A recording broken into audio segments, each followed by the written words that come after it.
노후 행복 프로젝트. 많은 한국의 시니어들은 은퇴 후에 살 집에 대해 고민하게 됩니다. 우리나라 사람들에게 있어 주택이라 함은 평생을 일해서 얻은 자산의 대부분을 의미할 것입니다. 따라서 노년의 주택을 옮긴다는 것은 남은 인생을 편안하게 지내기 위한 중요한 결정이 됩니다. 현재 자신이 거주하는 곳에서 계속해서 노후를 보낼지, 아니면 다른 주거 환경으로 이사를 할지에 대해 말입니다. 나이가 들면 자연스럽게 경제 활동이 축소되어 소득이 줄어들기 때문입니다. 은퇴 후에는 내가 가진 경제력에 기반해서 어디에서 살지 결정을 해야 합니다.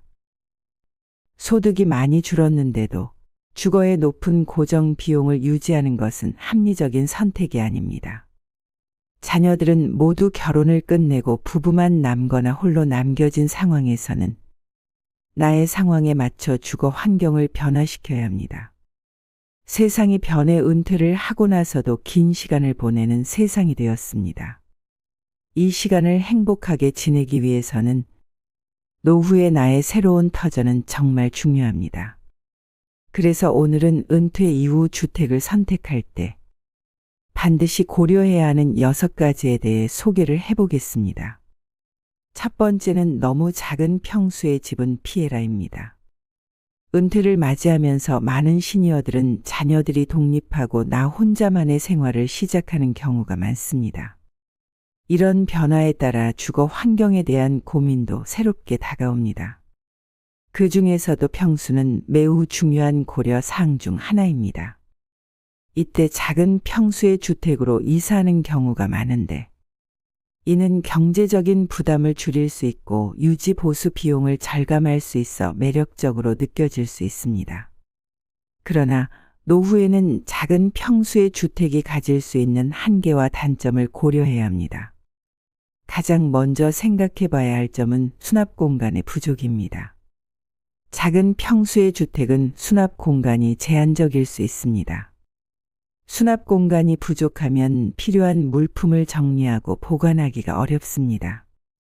쌓여온 소중한 물건들과 필수품을 효율적으로 배치하려면 충분한 수납 공간이 필요한데, 공간이 좁으면 이를 해결하기가 힘들어집니다. 또한 건강과 운동 측면에서도 고려가 필요합니다. 노후에는 신체적 활동이 더욱 중요해집니다. 충분한 공간이 있는 주택에서는 걷기나 스트레칭 등의 운동을 자유롭게 할 수 있습니다. 반면 작은 평수의 주택은 이러한 활동에 제약을 줄 수 있습니다. 따라서 노후에는 25평, 30평 정도의 적당한 평수에 기존의 나의 생활을 어느 정도는 유지할 수 있는 주택이 합리적일 것입니다. 두 번째는 내 생활 방식을 유지할 수 있는 환경을 택해라입니다. 이는 노후를 맞이하는 사람들에게 굉장히 중요한 조언입니다.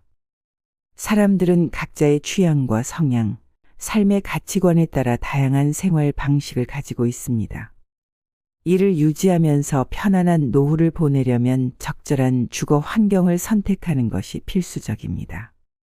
예를 들어보면 취미로 즐기는 운동이나 문화생활을 유지하는 데에는 적합한 주거 환경이 중요합니다. 가령 현재의 주거지와 다르게 이사를 간다면 운동시설이나 문화예술시설에 접근하기가 어려워질 수 있습니다. 이로 인해 취미 생활을 유지하기가 어려워질 뿐만 아니라 갑작스러운 변화로 삶의 질이 하락할 수 있습니다. 또한 가족이나 친구와의 소통과 교류를 중요시하는 사람에게는 지인들과의 교류를 유지할 수 있는 환경이 필수입니다. 만약 주거지가 지인들과의 모임이나 소통이 어려운 곳으로 이동한다면 삶의 만족도는 현저히 낮아질 수 있습니다. 따라서 생활 방식을 유지하려면 지인들과의 교류를 원활히 할 수 있는 주거 환경이 중요한 역할을 합니다. 온도와 습도 같은 환경 조건도 노후 건강에 영향을 미칩니다. 나이가 들면서 추위에 민감해지는 경우가 많습니다. 따라서 적절한 온도를 유지하기 위해서는 노후에 적합한 주거 환경을 선택해야 합니다. 추위나 더위를 조절하기에 적절한 환경이 아니라면 체온을 유지하는 것이 힘들어집니다. 이때 갑자기 면역력이 저하되고 건강 유지가 어려워질 수 있습니다. 개인의 생활 방식을 유지할 수 있는 주거 환경을 선택하는 것은 노후를 편안하게 보내는 데에 큰 영향을 끼치니 반드시 고려해야 하는 사항입니다. 세 번째는 병원은 가까울수록 좋다입니다. 이는 노후를 맞이하는 이들에게 큰 의미를 가집니다. 건강관리가 더욱 중요한 시기이기 때문에 알맞은 주거 환경을 선택하는 데 중요한 점이라고 볼 수 있습니다.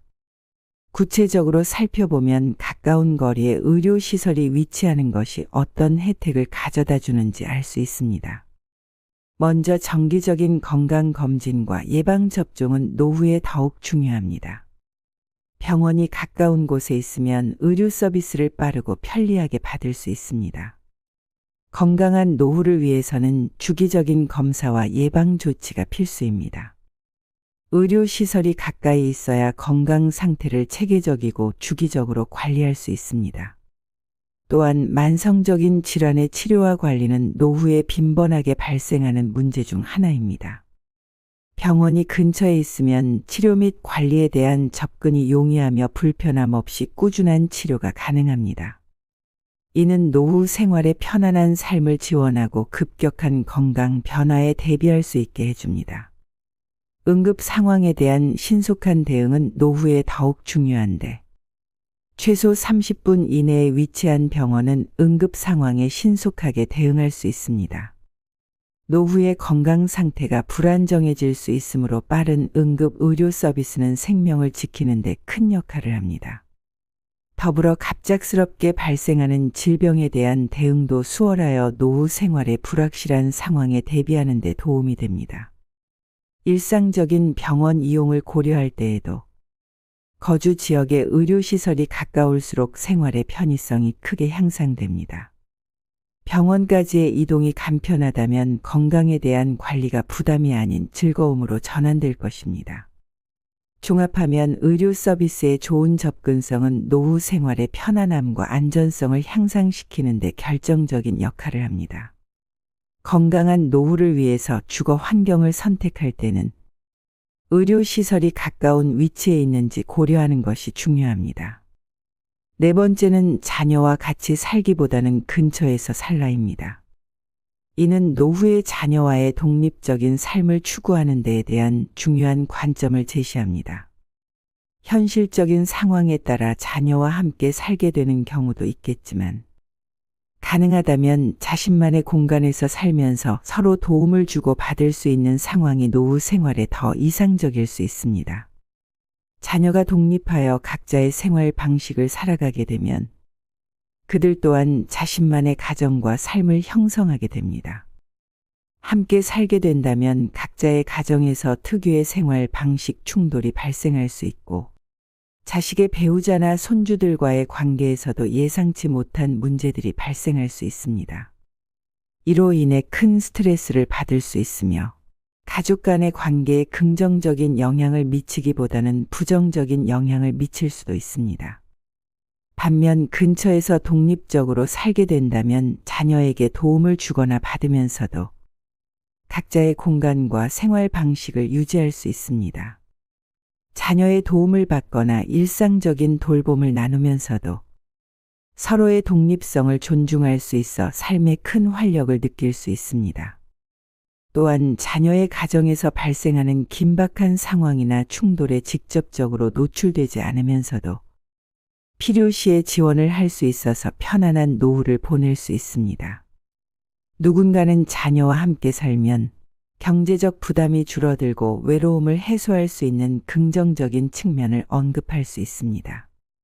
그러나 각자의 환경에서 긴 시간을 지내온 두 가구가 함께 지낸다는 것은 서로 다른 환경에 적응해야 하는 어려움을 가져올 수 있습니다.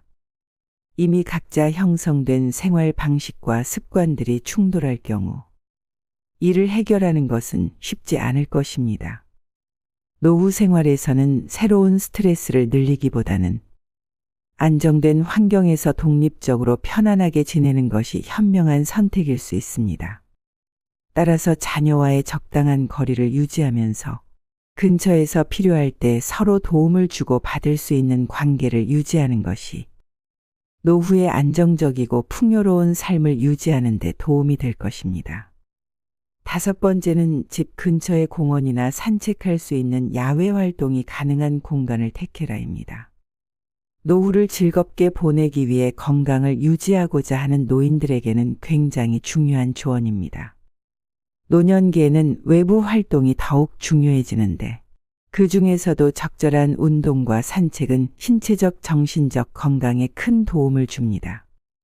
이를 위해 주거 환경을 선택할 때 주변의 자연과 교감할 수 있는 장소가 있는 것이 중요합니다. 가령 주변에 공원이나 산책로가 있으면 매일 걷기 습관을 형성하거나 가벼운 운동을 즐길 수 있습니다. 적어도 주당 150분 정도의 적당한 강도의 운동은 신체적인 건강뿐만 아니라 정신적인 건강을 유지하는 데에 효과적이라고 합니다.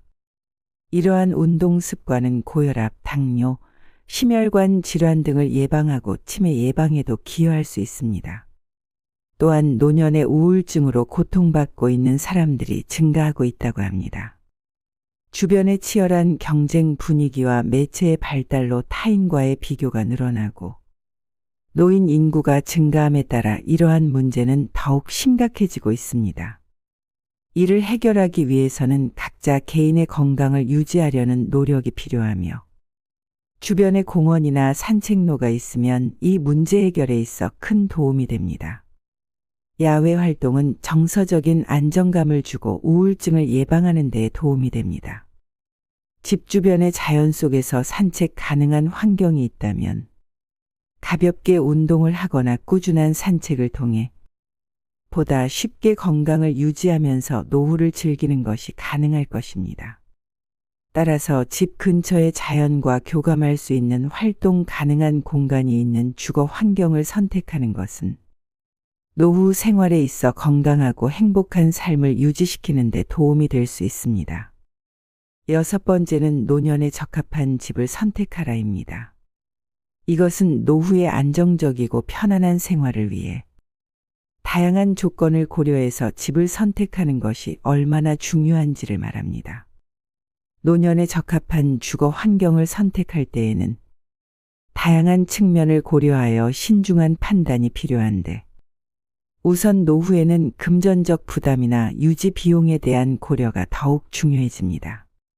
월세, 관리비, 재산세 등의 유지 비용을 신중하게 검토해야 하는데 이러한 비용이 노후 생활의 부담으로 다가올 수 있기 때문입니다. 또한 편의시설에 대한 접근성도 고려해야 합니다. 주변의 의료시설, 상점, 교통수단 등이 가까이 위치해 있으면 노후에도 부담 없이 생활할 수 있습니다. 다양한 시설이 가까이에 있으면 최소한의 이동 범위 내에서 안정적인 생활을 유지할 수 있어 편의성이 높아집니다. 안전한 주변 환경도 노후 생활에서 중요한 부분입니다. 화재에 대한 조기 경보 시스템과 소화기 등의 소방 시설이 잘 갖춰져 있어야 합니다. 비상 상황에 대비한 대피 계획과 안전한 출구도 고려되어야 하며 대피 과정이 신속하고 효과적으로 이루어질 수 있도록 구성되어야 합니다. 노후에는 화장실과 욕실의 안전성도 큰 중요성을 가집니다. 미끄럽지 않은 바닥, 낮은 변기, 비데, 안전한 샤워부스 등이 노후에 필요한 편의시설로 고려되어야 합니다. 노년에는 몸의 기능이 저하되면서 이러한 시설이 더욱 필요하게 됩니다. 마지막으로 주거 환경에서의 안전을 보장하기 위해 문이나 창문에는 튼튼한 손잡이가 설치되어 있어야 하며 비상 상황에 대비하여 낮은 위치의 비상 전화 및 안전장치가 있으면 더욱 좋습니다. 이러한 주거 환경에서의 세심한 안전장치는 노후 생활을 보다 안정적이고 건강하게 보낼 수 있는 기반을 제공합니다. 노후 생활은 인생에서 중요한 삶의 마지막 단계이며 주거 환경 선택은 이를 도와주는 중요한 선택 중 하나입니다. 안정적이고 건강한 노후를 위해서는 자신의 선호와 필요에 맞는 주거 환경을 선정하는 것이 중요합니다. 집의 평수, 환경, 의료시설 접근성, 가족 및 지인과의 관계 등 여러 측면을 고려하여 결정해야 합니다. 이는 개인의 우선순위와 가치관에 따라 다를 수 있습니다. 각자의 삶에서 중요하게 여기는 가치와 선호도에 따라 최적화된 주거 환경을 찾는 것이 중요합니다. 이러한 결정은 자신의 편안함과 행복함에 큰 영향을 주기 때문에 신중하게 고려되어야 합니다. 필요한 서비스와 편의 시설에 쉽게 접근할 수 있는 장소를 선택하여 이를 통해 건강하고 행복한 노후를 즐길 수 있어야 합니다. 결국 노후의 품격 있는 생활을 이끌어가기 위해서는 자신의 욕구와 필요를 잘 이해하고 그에 맞는 환경을 찾아내는 것이 핵심입니다. 이를 위해 충분한 시간을 들여 신중한 결정을 내리고 필요한 경우 전문가의 도움을 받는 것도 좋은 방법입니다. 삶의 다음 단계에 대한 준비를 철저히 하여 안정적이고 풍요로운 노후를 만들어 가길 바라면서 영상을 마치겠습니다. 감사합니다.